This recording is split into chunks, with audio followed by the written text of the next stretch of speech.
So you all probably know that I am a father. You've seen my kiddo running around here, and it's interesting being a father for many reasons. But one of the things that's really interesting to me is to observe a child's relationship with time, because they basically don't have one, or at least it's very, very out of whack. They don't really think about yesterday. There doesn't tend to be a lot of remorse or regret for the past, mainly because they've just already moved on. I mean, my daughter can't always remember what she did at school that day when I pick her up at night. You want to ask her about the day before? Forget about it. That's ancient history to her. And then the future is different. Tomorrow is so far away. Heck, even dinner tonight is probably too far away. And may the good Lord help you if you try and tell them plans you have for months in advance. You will be asked incessantly about it. Their worries are different and their concerns are different. They don't and shouldn't have to worry about big things like paying bills, graduating, finding love, or retiring. They can only see 10 feet in front of them, so to speak, and honestly, I kind of admire that. But I wonder when exactly that changes. When do we become so focused on what's ahead? It's happened to me in big and small ways, but I'm not exactly sure when that shift took place. I just know that it did. The future is scary because it is unwritten, and despite our best laid plans, there are just too many things out of our hands to be able to control it the way we would like. What does the Bible say about our future? What can God teach us about how to better handle worry and excessive planning in face of an uncertain future? Now, to be clear, thinking about and planning for the future is not inherently a bad thing. There is no way our actions today won't affect our lives tomorrow. So it's worth at least putting some thought into. Proverbs 6 says, "Go to the ant, you sluggard." I need to start using that word more, sluggard. Consider its ways to be wise. It has no commander, no overseer or ruler, yet it stores its provisions in summer and gathers its food at harvest. So that is good and wise. Preparing for your future with an emergency fund. If you don't work for year-round, save money for the months that you aren't working. Make plans for the move or the car that you need to buy or that vacation you want to take. But hold those plans loosely, because you can make wise plans, but you can't control anyone else other than ourselves, and even that's questionable at times. I think the problem we can all run into is that there is a really fine line between this wise planning and the point where fear and worry can take over. Jesus also tells us, so don't worry about tomorrow, for tomorrow will bring its own worries. Today's trouble is enough for today. Worry doesn't get us anything. All it does is steal. It steals our time as we obsess about things out of our control. It steals our thoughts from our families, from our friends, and from God, and focuses those thoughts in ways that is rarely helpful to us. It steals our health, as worry has been shown to be terrible for us physically. Worry sounds a lot more like something that the enemy wants for us, and not something that Jesus wants for us. The thief comes only to steal and kill and destroy. I have come that they may have life and have it to the full. In the early church, Peter had an interaction with a couple who was much more worried about their own future and their futures instead of having faith in God's future and provision. We read in Acts, "But there was a certain man named Ananias who with his wife Sapphira sold some property. He bought part of the money to the apostles, claiming it was the full amount. With his wife's consent, he kept the rest. Then Peter said, 'Ananias, why have you let Satan fill your heart? You lied to the Holy Spirit, and you kept some of the money for yourself. The property was yours to sell or not sell, as you wished. After selling it, the money was also yours to give away. How could you do something like this? You weren't lying to us, but to God.' As soon as Ananias heard these words, he fell to the floor and died. Everyone who heard about it was terrified. Then some young men got up, wrapped him in a sheet, and took him out and buried him. About 3 hours later, his wife came in, not knowing what had happened. Peter asked, 'Was this the price you and your husband received for the land?' 'Yes,' she replied, 'that was the price.' And Peter said, "How could the two of you even think of conspiring to test the Spirit of the Lord like this? The young men who buried your husband are just outside the door, and they will carry you out too." Instantly, she fell to the floor and died. When the young men came in and saw that she was dead, they carried her out and buried her beside her husband. Great fear gripped the entire church and everyone else who heard what had happened. Not only were Ananias and Sapphira looking out for their own future and their own plans, but they lied to God and Peter about it, believing their way was better. Their fear of the future and not having what they needed led them to greed and deception and cost them their lives. Now, I don't know about you, but I'm pretty glad that in 2017, God doesn't go around striking down everyone who has made similar decisions to Ananias and Sapphira. I fear that I may not be here in front of you this morning if he did. I know there are times in my life when I have acted or not acted out of greed. Regardless, we know that God is loving and just, so we can trust that these actions are that. But just because God isn't striking down people like Ananias and Sapphira, that shouldn't cover up the fact that their deaths are a picture of how God feels about their actions. What the story tells us is that the acts like this pull us away from the work God is doing here and now.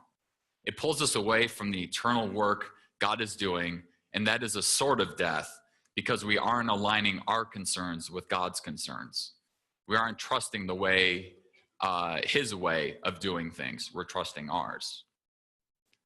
Jesus gave us a very similar parable as well. Then someone called from the crowd, "Teacher, please tell my brother to divide our father's estate with me." Jesus replied, "Friend, who made me a judge to decide such things as that?" Then he said, "Beware, guard against every kind of greed. Life is not measured by how much you own." Then he told them a story. A rich man had a fertile farm that produced fine crops. He said to himself, "What should I do? I don't have room for all my crops." Then he said, "I know, I'll tear down my barns and build bigger ones. Then I'll have enough room to store all my wheat and other goods. And I'll sit back and I'll say to myself, 'My friend, you have enough stored away for years to come. Now take it easy, eat, drink, and be merry.' But God said to him, 'You fool, you will die this very night. Then who will get everything you worked for?' Yes, a person is a fool to store up earthly wealth, but not to have a rich relationship with God." Again, we see a very certain death for storing up earthly wealth. These two passages focus on monetary fears for the future, but the sentiment remains the same about how God feels about anything that pulls our focus from the here and now to the future. I really like the end passage, verse 21. Yes, a person is a fool to store up earthly wealth, but not have a rich relationship with God. It drives home to me that the closer we are to God, the easier it is to live the way he wants us to live, to see the world the way he sees the world, to act and move the way he moves right now in the present, and not believe the lies we are told about the future. I can't help but be reminded of the C.S. Lewis book, The Screwtape Letters. For those of you who haven't read it or are unfamiliar with it, the book imagines a series of letters written by a demon named Screwtape to his nephew Wormwood. And Wormwood is a younger tempter who is working to lead a young Christian away from Jesus. Screwtape has a lot of advice for Wormwood on the subject of the future, and this is one of the things he says. "It's far better to make them live in the future. Biological necessity makes all of their passions point in that direction already, so that thought about the future inflames hope and fear. Also, it is unknown to them, so that in making them think about it, we make them think of unrealities." Remember, these are demons speaking, giving advice on how to use worry and concern about the future and draw us away from God. We don't know what tomorrow will hold. We might think we do, but the reality is none of us know for certain what will happen tomorrow, much less a week or a month or a year from now. What unrealities were Ananias and Sapphira focused on when they chose to hold back some of their offering to God? Or that rich man in Jesus' parable, he thought he'd be setting himself up for an easy tomorrow by focusing on the future. But God had other plans. And this is why we should plan wisely, but hold loosely to those plans. What unrealities have you been focused on? What things have you been thinking about, picturing, or planning that have taken you out of the here and now? Are you thinking so much about the future that you're missing loving God and others well right now? I've actually been doing this quite a bit lately. So about 2 weeks ago, I was contacted completely out of the blue by an advertising and promotion agency who were looking for a new graphic designer. Kind of took me aback. I was not prepared to be contacted like that. I hadn't been looking for a job. I have a job, and it's a job I enjoy. It's not perfect, but I enjoy my job. But the person who owns this ad agency and I have a mutual friend, and my name kind of came up when they said they were looking for a new graphic designer. Just from the first few emails that we exchanged, I wasn't sure it was a job I would really want. But I decided to go ahead and interview because I'm kind of a firm believer that if someone comes after you for a job, you at least take the call. And unless you think you're way overqualified for it or something, you take a meeting because it hurts no one to explore an opportunity. So I interviewed, and to be honest, it was great. We ended up meeting and talking for 2 hours, which is by far the longest interview I've ever had in my entire life. I was planning on being there like 45 minutes tops. I didn't tell them I had to be at worship practice at 7:30, and it was like 7 o'clock. I'm like, I really hope this wraps up soon. So I didn't tell you I had something else going on. When I left that interview, they told me in no uncertain terms that I would be receiving an offer. Kind of crazy, right? So now here I am, left to dream about what it would be like doing this job. I wouldn't have to go to the office or an office. I would be working from home. What would that be like? How would that change my life? How much money would I be saving in gas a year? What would it be like not having to lift heavy rolls of banner material or sheets of sign material into large printers anymore? What would my coworkers think about me leaving? What would it be like telling my boss? What if she doesn't take it well? What if she decides to just let me go then and there without there being some sort of transition period? I didn't even have an offer yet, but I'm sure going through a lot of scenarios in my mind. It's me putting one foot out the door of my current job when I actually don't have a new one yet. It's letting the fear creep in and letting my mind create a bunch of these unrealities.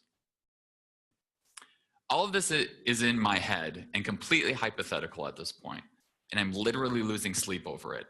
That thing about worry and concern not being good for your health, I woke up with a cold yesterday, and it's not fun, and I probably have this to blame for it.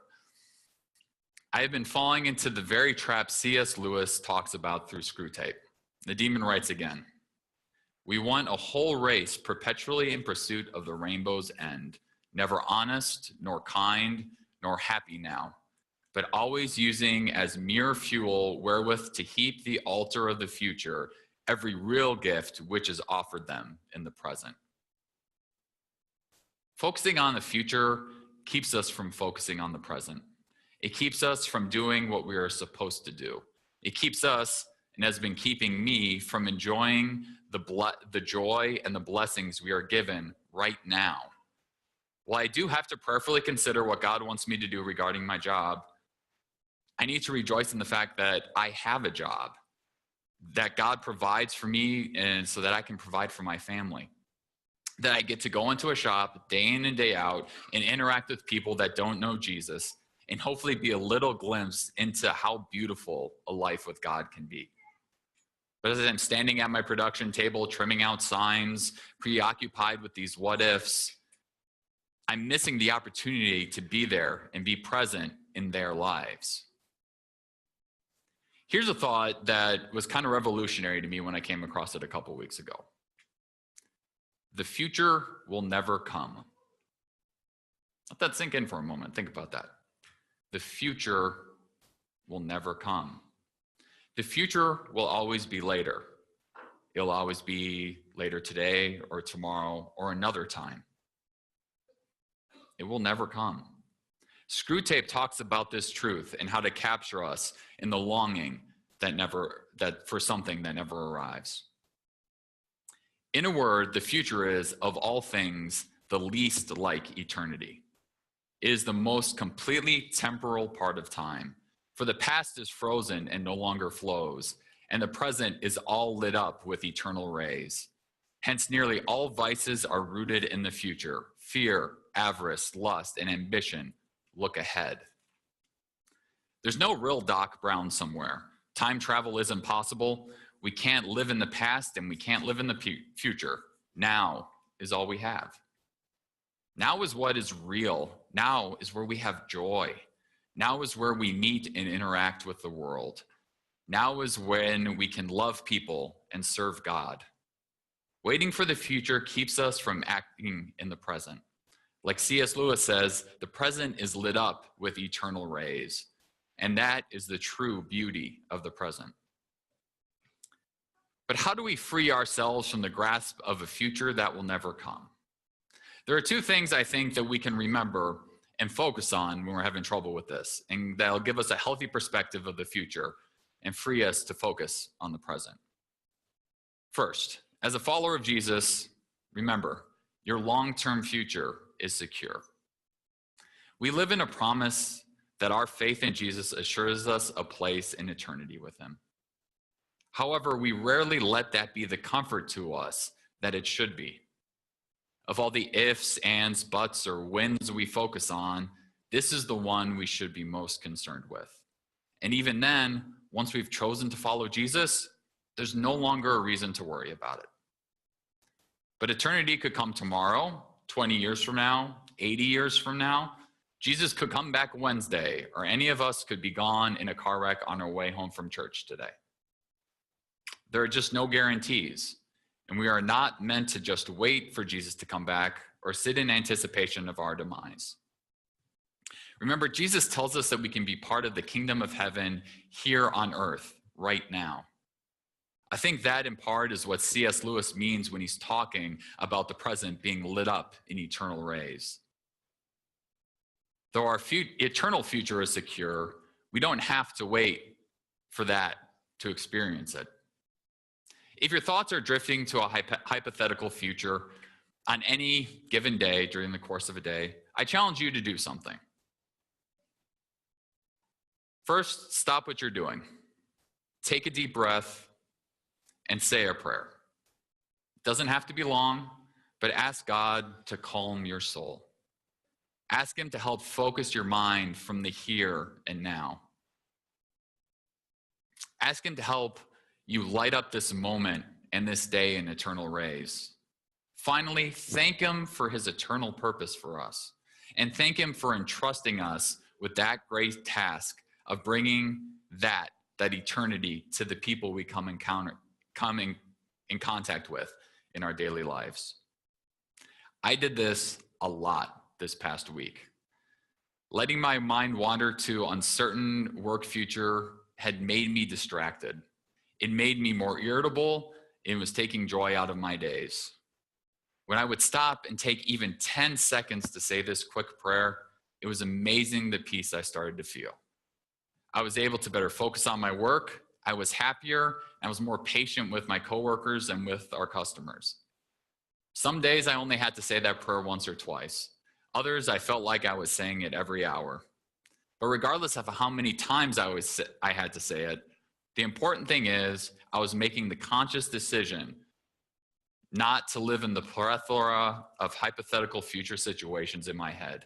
And I was choosing to be present now.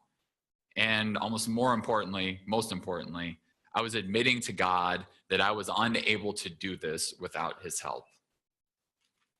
Second thing I think we can remember is this: the Lord is my hope no matter what the future holds. Tomorrow may bring something great for us. Tomorrow might bring something bad. Pain and bad things happen in spite of the fact that God loves us. But God does promise that he will work all things together for the good of those who love him. and he can redeem even the worst situations if we let him. David, a man who was described as a man after God's own heart, faced many incredibly difficult and challenging times in his life, and he encourages us this way. I look up to the mountains. Does my help come from there? My help comes from the Lord who made heaven and earth. He will not let you stumble. The one who watches over you will not slumber. Indeed, he who watches over Israel never slumbers or sleeps. The Lord himself watches over you. The Lord stands beside you as your protective shade. The sun will not harm you by day, nor the moon at night. The Lord keeps you from all harm and watches over your life. The Lord keeps watch over you as you come and go, both now and forever. When you face the future, remember Psalm 121 and the future and the truth that God is your helper. In all things, he is watching. In every way, in every moment, he is by your side, as the psalm promises. He will not let you stumble. In this passage, though, the term stumble can't be generalized to everything we might want it to mean. Instead, what it means is that he will keep you on the proper path. He will make sure that what really matters, your eternal soul, is safe. Eternal issues are never in danger with us at all. While we certainly face hardship and pain, the Bible promises that God can work even the evil we face for the good of those who love him. He can redeem the worst experiences we have. When we face the future, we do it with God. And I know this deep down inside. I know deep down in my heart that facing the future with God at my side is better than any alternative. But in my mind, facing the future with Marty McFly and Doc Brown sure seems a lot more exciting. Who wouldn't want to jump 30 years into the future and see what your life and the world would look like? But as cool as it would be, no souped up DeLorean is going to come screaming into my driveway anytime soon and take me off on some wild adventure. I will see 30 years from now when I'm living it, just like I am forced to live every other moment of my life in the present. I have some big decisions to make this week, decisions that will impact my future and my family's future. I was offered that job a few days ago, and I have until Wednesday to make my final decision. My life will look very different if I choose to stay where I am versus if I move on. To be honest, I'm worried about wasting an opportunity. But what I should be more worried about is wasting the moment I am in now. What about the moment I find myself in this afternoon? What about the moments I find myself in Monday or Tuesday with my friends, coworkers, and family? As much as I want to try and live Wednesday today, it's not and will never be an option. So in a few moments, you're going to hear the Pearl Jam song, Life Wasted. I don't know what I did to deserve 2 Pearl Jam songs in consecutive weeks at Damascus Road, but awesome. The album that the song came from, it came out about 2 weeks before Eric and I loaded up the U-Haul and moved halfway across the country from Missouri to Tucson. We uprooted our lives because we felt God was calling us to something bigger, helping start this church. The album, and even more so the song, was my soundtrack for the trip and for that move. And amazingly, I was not the one who suggested it or picked it to be included in the service this morning. Eric and I were boom or bust. The new church could be a success, a failure, or anything in between. But the future didn't matter. What matters is that we were living that day and that moment and letting God take care of the rest. There's a part of the song that goes like this. Darkness comes in waves. Tell me, why invite it to stay? You're warm with negativity. Yes, comfort is an energy, but why let the sad songs play? I have faced it, a life wasted. I'm never going back again. I escaped it, a life wasted. I'm never going back again. Having tasted a life wasted, I'm never going back again. Oh, I erased it, a life wasted. I'm never going back again. Yes, the future is unknown. We can choose to waste our lives and fear the limitless possibilities of the unknown. We can choose to hope in those two things that we can guarantee about our future. But either way, the future is waiting for us to shape it with what we do right now.